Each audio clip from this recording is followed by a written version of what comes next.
सुश्रुत सूत्र chapter number 11 शारपाक विधि। बहुत important chapter है ये।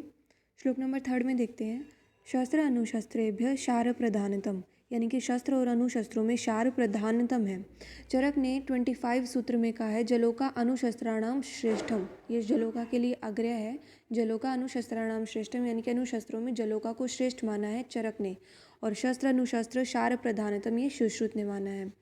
क्यों है शार प्रधानतम? छेद्य भेद्य लेख्य करणात, यानी कि ये छेदन भेदन और लेखन शस्त्र कर्म करने की वजह से। त्रिदोष घनत्वात, अनेक औषधियों द्वारा बना होता है तो ये त्रिदोष नाशक होता है इस वजह से। और थर्ड है विशेष क्रिया उच्चारणाच, यानी कि विशेष क्रियाओं में इसका उच्चारण यानी उपयोग होने से यह श्रेष्ठ होता है। नेक्स्ट आते हैं श्लोक नंबर 4 में, यह शार की निरुक्ति है। तत्र शरणात शरणाद्वद शार, दूषित मांस आदि के शरण से अथवा त्वचा मांस आदि के शरण करने से शार कहलाता है। नेक्स्ट आते हैं श्लोक नंबर 5 में, नानव औषधि समवायात त्रिदोष घन, यानी कि अनेक प्रकार के औषधियों के संयोग से बनने के कारण ये त्रिदोष नाशक होता है। शुक्लत्वात् सौम्य, और शुक्ल होने के कारण यानी कि वर्ण में शुक्ल वाइट होने के कारण ये सौम्य होता है। और सौम्य है किंतु सौम्य स्वभाव का होते हुए भी इसकी दहन पचन और धारण की शक्ति विद्यमान है, यानी कि सौम्य है तो इसका मतलब ये नहीं है कि ये पाचन विलयन शोधन रोपण नहीं करेगा, ये करता है। और क्यों करता है? क्योंकि यह क्षार आग्नेय औषधियों के द्वारा बनने के कारण रस में कटु, वीर्य में उष्ण, गुणों में तीक्ष्ण, व्रण शोथादि का पाचक, गुल्मादि का विलायक, दुष्ट व्रणों का शोधक, शुद्ध व्रणों का रोपण करता है। ये सारे के सारे कर्म हैं क्षार के, पाचन विलयन शोधन रोपण शोषण स्तंभन लेखन। आखिर में लिखा है उपहंता पुंसत्वस्य च अतिसेविता, यानी कि इसका अधिक सेवन करने पर ये पुंसत्व शक्ति यानी कि पौरुष शक्ति का नाश करता है। नेक्स्ट आते हैं सद्विविध, यह क्षार जो है ये क्षार विधि भेद से दो प्रकार का होता है, प्रतिसारणीय और पानीय। प्रतिसारणीय क्षार होता है जो एक्सटर्नल एप्लीकेशन के लिए, यानी कि जो बाहर से छिड़का जाता है, त्वचा पे बाहर से लगाया जाता है। और पानीय क्षार होता है जो यकृत प्लीह गुल्म रोगों में पीना बताया जाता है, पिया जाता है जो। इस प्रकार से दो भेद का होता है। विमर्श में अष्टांग संग्रह ने भी इसके दो ही भेद माने, नाम अलग है बाकी मतलब दोनों का ही सेम है। जैसे प्रतिसारणीय बाहर लगाया जाता है, बाह्य परिमार्जन भी बाहर लगाया जाता है और अंत परिमार्जन, और वैसे ही पानी अंदर पिया जाता है, अंत परिमार्जन भी मुख से सेवन किया जाता है। नेक्स्ट आते हैं प्रतिसारणीय क्षार कहाँ कहाँ पे प्रयोग किया जाता है। तो प्रतिसारणीय वही जो है बाहर से प्रयोग किया जाता है, मेनली स्किन डिसऑर्डर में ये यूज़ किया जाता है, जैसे कि कुष्ठ, किटिप, दद्रुमंडल, किलास। नेक्स्ट आते हैं भगंदर, अर्बुद, अर्श, दुष्टवर्ण, नाड़ी, चरमकील, तिलकालक, न्यक्ष, व्यंग, मशक, बाह्य विद्युति, कृमि, विष में होता है। और उपजीवा, अधिजीवा, उपकुश, दंतवैदर्भ और 3 प्रकार के रोहिणी, ऐसे 7 मुख्य रोगों में क्षार का प्रयोग होता है प्रतिसारणीय का। अब इसमें ये याद करने की ज़रूरत नहीं होती है कि हम इसको याद करने के लिए बैठ जाएं, बस ये याद रखना है कि कृमि, विष और अर्श ये ऊपर भी था और ये नीचे भी था, ये कॉमन है कृमि, विष और अर्श। और ऊपर जो है मेनली स्किन डिसऑर्डर है, और ये भगंदर है, अर्बुद है, दुष्ट व्रण है, नाड़ी है।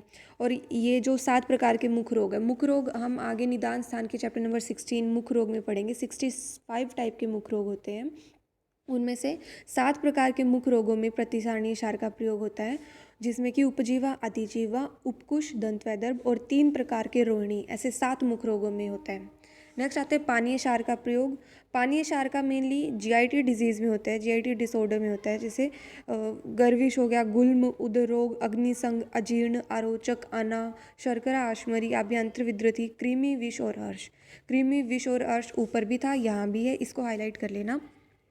नेक्स्ट आते हैं कहाँ पे पानीय क्षार का प्रयोग अहितकारी होता है, मतलब कहाँ पे इसका सेवन नहीं करना चाहिए। रक्त, पित्त, ज्वरित और पित्त प्रकृति।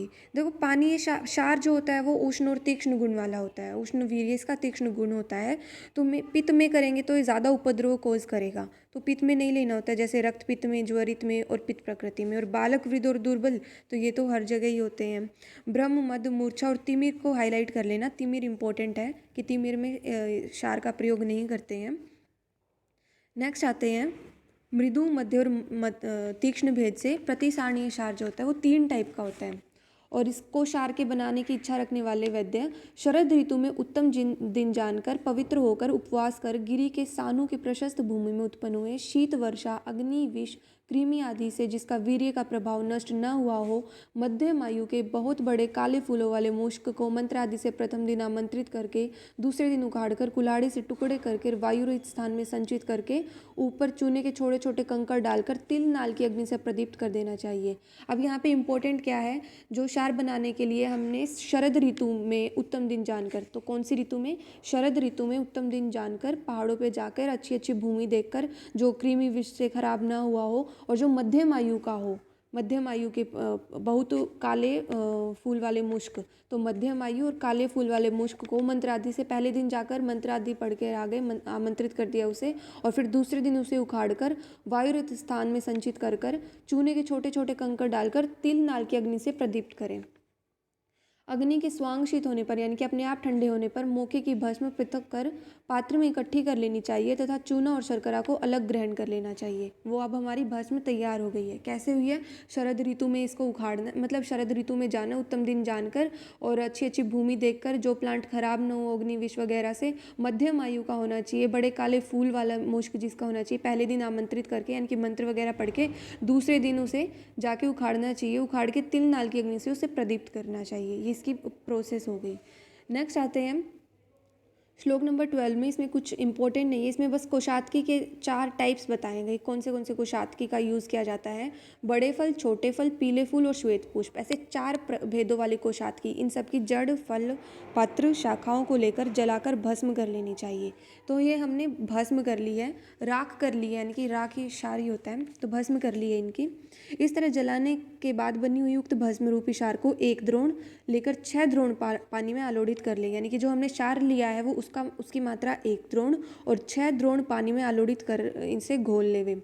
यदि क्षार तेज बनाना हो तो पानी की जगह गोमूत्र ले, क्योंकि गोमूत्र उष्ण होता है, तो जहाँ भी ऐड करते हैं वो चीज़ों को और भी ज़्यादा तीक्ष्ण बना देता है। घोलकर 21 बार वस्त्र से उसको छान लेना चाहिए। तो ये एक अलग बात हो गई कि क्षार को अगर तेज बनाना है तो पानी की जगह गोमूत्र लेना चाहिए। तो हम दोबारा प्रोसेस पे आते हैं। 1 द्रोण पानी, वो 1 द्रोण हमने क्षार लिया और 6 द्रोण पानी लिया। फिर एक बड़ी कहाड़ी में कलछी से धीरे धीरे चलाते हुए उस क्षार पानी का पाक करना चाहिए। पकाते समय जब वह निर्मल लाल रंग का तीक्ष्ण और पिच्छिल दिखाई देने लगे तब कहाड़ी को उतारकर मोटे कपड़े से छानकर छने हुए द्रव्य को छोड़कर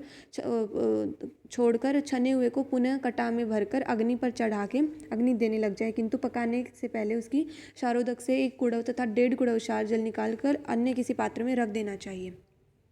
देखो इसका सिंपल सा प्रोसेस, इसको हम यहाँ से देखते हैं कि हमने जो वो सारी ड्रग्स थी उसको भस्म बनाया, भस्म बना के उसमें 1 द्रोण भस्म लेना, उसका क्षार का लेना है और 6 द्रोण पानी लेना है, उसको गर्म करना है कहाड़ी पे। कब तक गर्म करना है, निर्मल लाल और तीक्ष्ण और पिच्छिल हो जाए तब तक गर्म करना है। फिर उसको उतार ले, छान के फिर उसको जो सेपरेट जो छना है उसको दोबारा गर्म करे, उसमें से 1 कुड़व अलग से रख दे और जो गर्म करके जो बन गया है ये क्षारोदक बन गया है। अब नेक्स्ट क्या करते हैं हम इस क्षारोदक का, नेक्स्ट करते हैं हम फिर कट शर्करा, भस्म शर्करा, क्षीरपाक और शंख की नाभि, इन्हें आग की अग्नि के समान सुर्ख करके पहले लो पात्र में रखे हुए क्षारोदक को बुझाकर तथा उसी क्षारदल में पीसकर 2 द्रोण शेष क्षारोदक के लिए 8 पल शंख नाभि आदि का प्रमाण प्रक्षिप्त कर निरंतर प्रमाद रहित होकर कलछी चलाते हुए पकावे। वह न अधिक गाढ़ा रहे न अधिक पतला रहे, ऐसा प्रयत्न करना चाहिए। अब हमने क्या करना है कि ये जो क्षार बना था इसमें ये 4 द्रव्य डालने हैं, कट शर्करा, भस्म शर्करा, क्षीरपाक और शंख की नाभि। हम इसको कक्षी भ्रंश से याद कर लेते हैं। क से कट शर्करा, क्षी से क्षीरपाक, भ से भस्म शर्करा और स से शंख नाभि। ये द्रव्य डाल लेते हैं और ये कितना डालना है, ये 2 पल तो इसकी मात्रा लेनी है और 8 ये तो 2 द्रोण 2 द्रोण इसकी मात्रा लेनी है और 8 लेना है, 8 पल ये लेना है शंख नाभि आदि लेना है, 2 द्रोण क्षारोदक लेना है। तो 2 द्रोण क्षारोदक और 8 पल शंख नाभि आदि इसकी मात्रा लेनी है। इसको हम ऐसे याद कर सकते हैं CSDP 28 यानी कि CS से कुछ भी कर ले, चंद्रशेखर के डी पे 28 ईयर्स, कुछ ऐसे कर लेते हैं इसको, तो CS डी पे 28। तो ये याद रह जाएगा कि ये 2 उसमें है, द्रोण में है, और ये 8 जो है ये पल में है, यानी कि जो द्रोण है, 2 द्रोण वो शारोदक लेना है, और 8 पल जो है वो शंखनाभि है। तो फिर ये हमने इस मात्रा में लिया है। ये लेने के बाद आसन पाक अवस्था के मध्यम लक्षण होने पर उसे चूल्हे से उतारकर छोटे मुख के लोहे के कुंभ में भरकर उसका मुख बंद कर देवें, और मध्यम क्षार का विधान है। यानी कि मध्यम क्षार, वो सारा का सारा जो हमने ये कक्षी भ्रंश डाला है, ये मध्यम क्षार है। और यदि इसी में शंखनाभि आदि का जो 8 पल प्रतिवाप डालने को लिखा है वह ना डालकर पकाया जाए तो उसे मृदु क्षार कहते हैं, या फिर संव्यूहिम कहा जाता है। ये इंपॉर्टेंट है, मृदु क्षार का ही नाम संव्यूहिम है। अब एक और पैराग्राफ पढ़ते हैं, ये नेक्स्ट वाला। एक बार ये पढ़ने के बाद क्लियर करते हैं कि किस में कैसा डालने के बाद ये क्लियर हो जाएगा।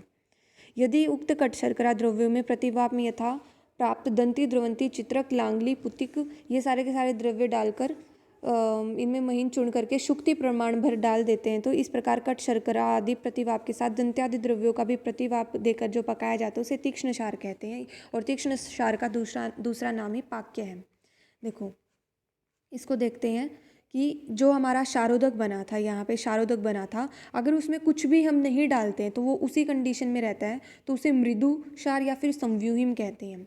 और अगर जो कक्षी भ्रंश डाला था, यानी कि शंखनाभि आदि डाला था, वो यदि हम डाल देते तो उसको मध्यम क्षार कहते हैं, मध्यम पाक कहते हैं। और यदि हम उसमें शंख नाभि के साथ, कक्षी भ्रंश के साथ अगर दंत नाभि जो अभी बताया गया है श्लोक नंबर 15 में, ये भी डाल देते तो तीक्ष्ण क्षार या फिर पाक्य पाक्य कह सकते हैं, ये बन जाता है। तो यहाँ से ये क्वेश्चन पूछा जाता है, संव्यूहिम किसे कहते हैं? मृदु क्षार को कहते हैं। पाक्य किसको कहते हैं? तीक्ष्ण को कहते हैं। ये इंपॉर्टेंट है, और कैसे कैसे बनता है ये इंपॉर्टेंट है।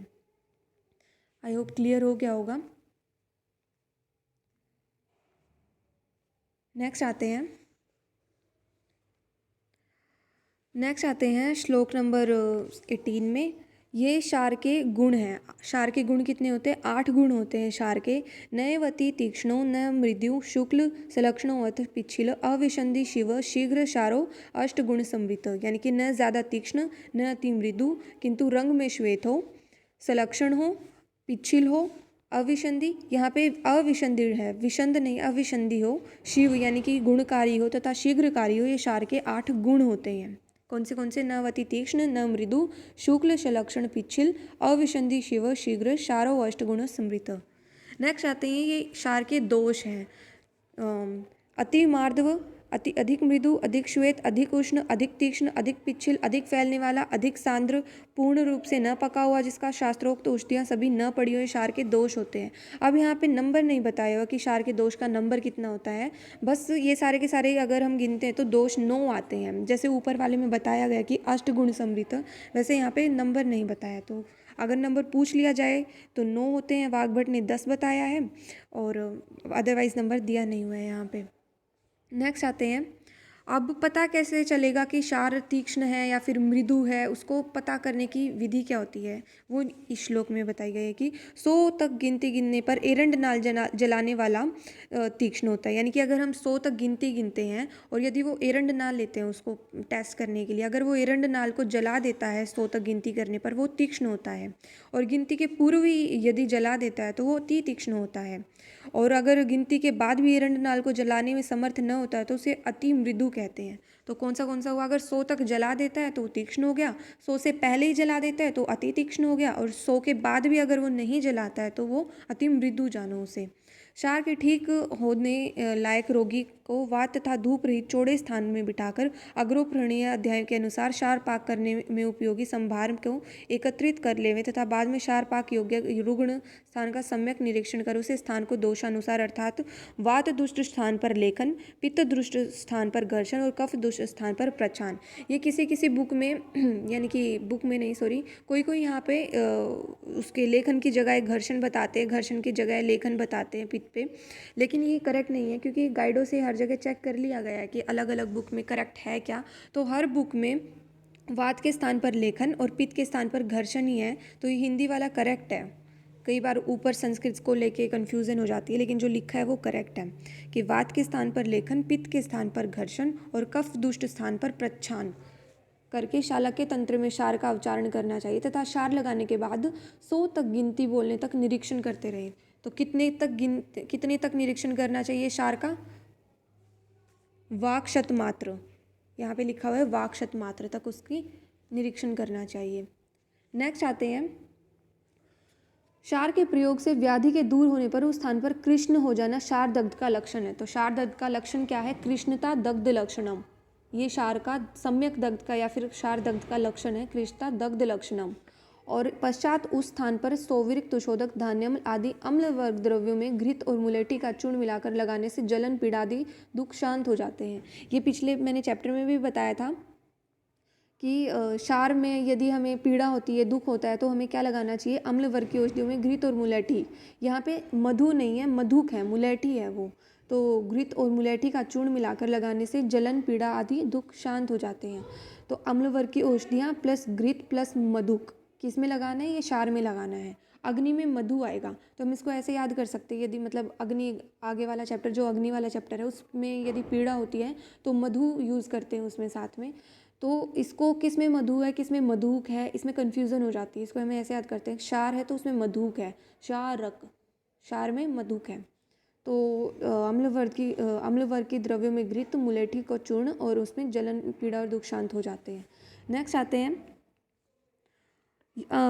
श्लोक नंबर 23 में, अम्ल कांजी के बीच अर्थात उसके तल भाग में अवशिष्ट किण्व द्रव्य तिल और मुलेठी इनके समान भाग में लेकर पीसकर शार दग्ध पर लेप करना चाहिए। इस चूर्ण के प्रभाव से शार दग्ध भाग विशीर्ण हो जाता है, वहाँ व्रण बन जाता है और व्रण में तिलों का कल्क और मुलेठी चूर्ण घृत के साथ पीस कर लगाने से उस व्रण का रोपण होता है। जो हमने ऊपर पढ़ा है वो उसकी दुख शांति के लिए यानी कि पीड़ा शांति के लिए क्या है? अम्ल वर्ग की औषधियाँ प्लस घृत प्लस मधुक, ये उसकी वेदना हर है, वेदना शांति के लिए। और ये जो है ये रोपण के लिए है। रोपण के लिए क्या है? तिलकल्क प्लस मधुक प्लस घृत। तो ये डिफरेंस पता चल रहा होगा कि वो वेदनाहर है और ये रोपण के लिए, रोपण होता है उसकी जल्दी हीलिंग करने के लिए जो वहाँ पे दग्ध हुआ है। और सम्यक दग्ध का क्या लक्षण है? कृष्णता दग्ध लक्षणम, यानी कि शार के प्रयोग के व्याधि दूर हो जाने पर वो स्थान कृष्ण वर्ण का होना शार दग्ध का लक्षण है। नेक्स्ट आते हैं, इसमें भगवान धन्वंतरी सुश्रुत से कहते हैं कि हे वत्स, यदि तुम्हारा सिद्धांत हो कि तीक्ष्ण तथा उष्ण वीर्य और आग्नेय अम्ल रस का प्रयोग से अग्नि तथा समान धर्म वाला शार किस तरह शांत होता है, तो मेरे द्वारा इस शंका का समाधान सुनो। शार के अंदर अम्ल रस को छोड़कर सभी रस विद्यमान रहते हैं, यानी कि शार में एक अम्ल रस नहीं होता है, उसमें सारे रस होते हैं अम्ल रस को छोड़कर। उसमें कटु रस अधिक मात्रा में प्रधान रहता है और लवण रस अल्प मात्रा में अप्रधान रहता है। यानी कि इसने क्या माना है, सुश्रुत ने क्या माना है, जो कटु रस है वो प्रधान है और जो फिर बाद में आता है लवण रस है वो अप्रधान, या फिर उसको अनुरस भी कह सकते हैं, यानी कि पहले कटु आता है फिर लवण आता है। तो इसमें सुश्रुत ने कल माना है, पहले कटु आता है और फिर लवण आता है। और ढलन ने बिल्कुल अपोजिट माना है। ढलन कहते हैं कि लवण प्रधान है और कटु है वो बाद में आता है, कटु अनुरस है। तो ऐसे याद कर सकते हैं, सुश्रुत कल के आदमी थे, तो कल सुश्रुत ने पहले कल माना है, यानी कि पहले कटु को प्रधान माना और फिर लवण को अनुरस माना है। लेकिन ढलन ने पहले लवण माना है और फिर कटु को अप्रधान माना है, यानी फिर अप्रधान यानी कि अनुरस माना है। इसमें विमर्श में भी लिखा हुआ है कि ढलन ने विपरीत किया है। नेक्स्ट आते हैं, ये इंपॉर्टेंट है, शार के सम्यक दग्ध, हीन दग्ध और अति दग्ध के लक्षण। अब शार के सम्यक दग्ध के लक्षण क्या है? विकारो उपशमनो लाघवम श्रावश्च अश्रावश्च, यानी कि रोग स्थान पर शार का सम्यक दग्ध होने पर रोगों का शमन, अंगों में लघुता और श्राव का बहना बंद हो जाता है। तो ये पता चल जाता है हमें, सम्यक जो भी चीज़ होती है वो सारी सारी अच्छी अच्छी बातें होती है। हीन दग्ध में क्या आता है? तोद कंडु जाड्यानी व्याधि वृद्धिश्च, यानी कि तोद होता है सुई चुभने जैसी पीड़ा, कंडु होती है जाड्य होता है जड़ता होती है, और व्याधि की वृद्धि होती है हीन दग्ध में। और अति दग्ध, अगर शार क्या है? उष्ण और तीक्ष्ण है। अति दग्ध होगा तो क्या होएगा? सारे पित्त वाले लक्षण, दहा, पाक, राग, श्रावंग, मर्द, क्लम, पिपासा, मूर्छा और मरण भी हो सकता है, सयूर मरण वा, ये अति दग्ध के लक्षण है। ये एक उठा के पूछ लिया जाता है कि तोद कंडु जाड्यानी व्याधि वृद्धिश्च, ये किसका लक्षण है? ये हीन दग्ध का लक्षण है। ये वैसे याद करने की ज़रूरत नहीं है, पीजी वाले स्टूडेंट्स पहचान जाते हैं, क्योंकि जब हम इतना सारा पढ़ते हैं सम्यक के, हीन के, अति के, तो हमें ये साम्य हो जाती है चीज़ें कि ये ज़्यादा की है या हीन की है। तो ये प्रो वाले स्टूडेंट्स याद कर लेना। नेक्स्ट आते हैं,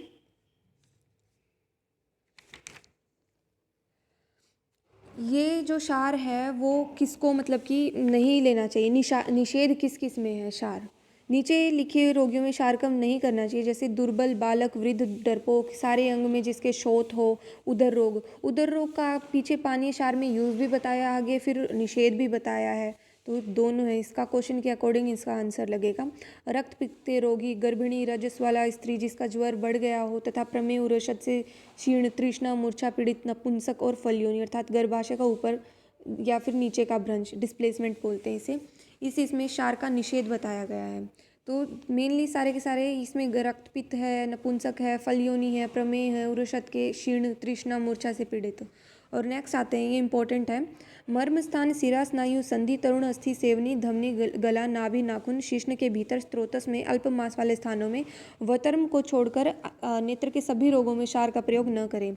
ये इंपॉर्टेंट यहाँ पे कि दद्याद अन्यत्र वतर्म रोगात, यानी कि वतर्म को छोड़कर, क्योंकि वतर्म में क्षार का प्रयोग किया जाता है।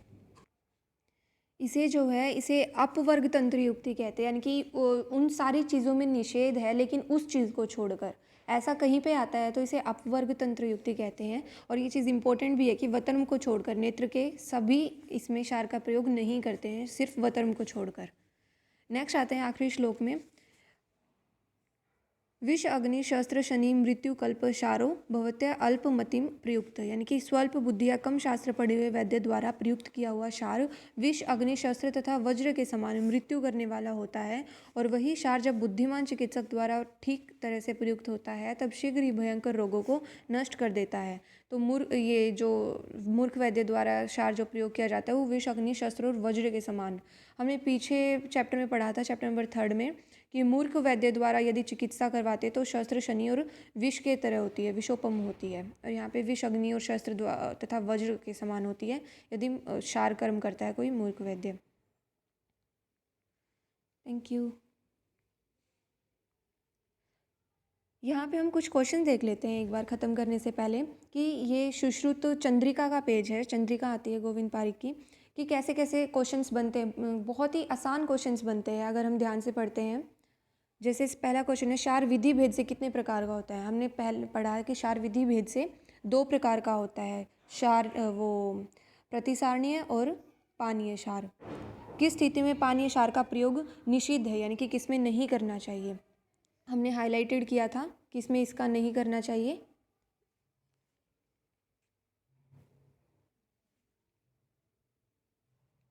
तिमिर, तिमिर में इसका प्रयोग नहीं करना चाहिए, अलग से हाईलाइट किया था हमने ये। निम्न में से असत्य कथन है, विष सेवन करने पर भी क्षार प्रयोग करवाते हैं। हाँ करवाते हैं। विष पर विष व अर्श में पानीय व प्रतिसारणीय दोनों ही क्षार का निर्दिष्ट है। हाँ। ज्वर में क्षार का प्रयोग निषिद्ध है। ट्रू। 5 प्रकार के रोहिणी रोग में क्षार का प्रयोग करवाते हैं।